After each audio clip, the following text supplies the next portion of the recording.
నిధయే సర్వవిద్యానాం విశసే భవరోగిణాం గురువే సర్వలోకానాం దక్షిణామూర్తయే నమః. ఆంధ్రప్రభ భక్తి ఛానల్ ప్రేక్షకులందరికీ నమస్కారం. వారఫలం కార్యక్రమానికి స్వాగతం.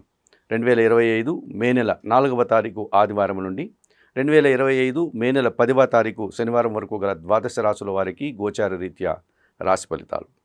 ఈ వారంలో గ్రహాల యొక్క స్థితిగతులు: మేషములో రవి, వృషభములో గురువు, కర్కాటకములో కుజుడు, కన్యలో కేతువు, మీనములో బుధ, శుక్ర, శని, రాహువులు, కర్కాటక, సింహ, కన్యా రాశుల్లో చంద్ర సంచారం.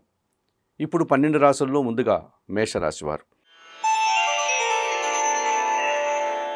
ఈ మేషరాశి వారికి ఈ వారంలో మొత్తం 3 గ్రహాలు మాత్రమే అనుకూలంగా ఉన్నాయి. అయినా కూడా మంచి ఫలితాలను, లాభాలను ఈ వారంలో మీరు అందుకోగలుగుతారు. ద్వితీయ స్థానంలో ఉన్నటువంటి గురువు వల్ల మీ మాటకు విలువ పెరుగుతుంది. కుటుంబంలో శుభకార్యాల నిర్వహణ ఉంటుంది. ఆర్థికపరమైనటువంటి సర్దుబాటును, సమాజంలో గుర్తింపును తెచ్చుకోగలుగుతారు. షష్టమ భావంలో ఉన్నటువంటి కేతు సంచారం వల్ల రుణ, రోగ, శత్రు విముక్తిని పొందుతారు. నిరాడంబరంగానే పోటీ ప్రపంచంలో మీదైనటువంటి శైలిలో విజయాలను సాధిస్తారు. భగవంతుని ఆశీస్సులు కూడా అందుకుంటారు.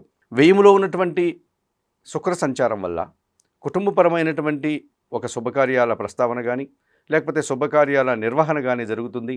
కుటుంబంలో సంతోషంగా కాలం గడుపుతారు. విందు వినోదాల్లో కూడా పాల్గొనేటువంటి పరిస్థితి మీకు కనిపిస్తుంది. ఈ వ్యయంలో ఉన్నటువంటి రాహు వల్ల అనవసరమైనటువంటి ఆలోచనలు, ఖర్చులు కాస్త ఇబ్బందిగా మారే సూచన కనిపిస్తుంది. అలాగే ఏలినాటి శని ప్రభావం ఉంది కనుక, వ్యయములో శని సంచరిస్తున్నాడు కనుక చిన్న చిన్న అనారోగ్య సమస్యలు ఇబ్బంది పెట్టే సూచనలు ఈ వారంలో మీకు ఉంటాయి.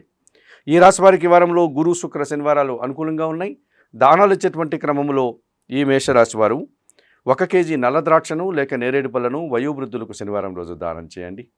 స్తోత్ర పారాయణం విషయంలో సుందరకాండ పారాయణం చేసుకోండి. ఆలయ సందర్శన కార్యక్రమంలో భాగంగా మేషరాశి వారు ఆంజనేయ స్వామిని దర్శించి నమస్కరించుకోవడం వల్ల సంతోషంగా, ప్రశాంతంగా ఉండగలుగుతారు.